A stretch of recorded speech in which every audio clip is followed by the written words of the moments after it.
আপনারা ইমান ইমান ইমান বলেন। ইমান কি গো মৌলানা সাহেবরা? ধর্মের কোনো পোশাক নেই। ধর্ম মানে ধারণ করতে হয় চেতনায়, মননে, হৃদয়ে, মস্তিষ্কে এবং কর্মের দ্বারা তা প্রতিষ্ঠিত করতে হয়। আপনারা উলামায়ে কেরাম, এর বাংলা করলে কি দাঁড়ায় গো? আমার মুশকিল হয় কি, আমি আপনারা যখন মোনাজাত করেন আমি কিন্তু আমিন বলতে পারি না। আমি কিন্তু কোনো আলেমের মোনাজাতে আমিন বলি না, কারণ এই ছেলেটিকে শিখিয়ে দেওয়া হলো যে হে আল্লাহ আমি পাপী, তুমি দয়া করো, মাফ করো। না, আল্লাহর রহমতে আমি পাপী নই। আল্লাহ আমাকে দিয়ে এখনো পাপ করায় নাই।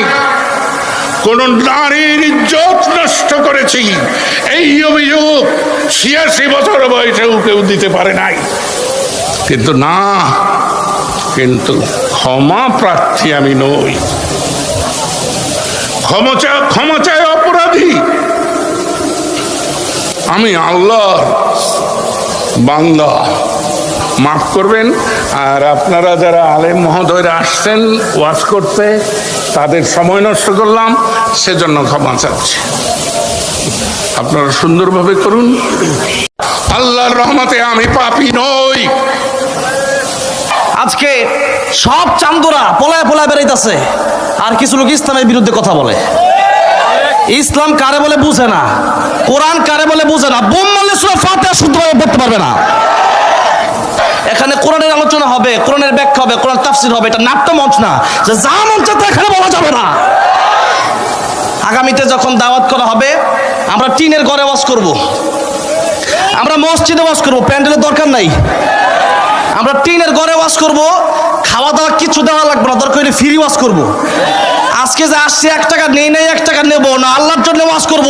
কিন্তু বাতিলে তো সাথীতে আসতে পারবে না, কোন রাস্তায় বাতিল আসতে পারবে না, ঠিক না?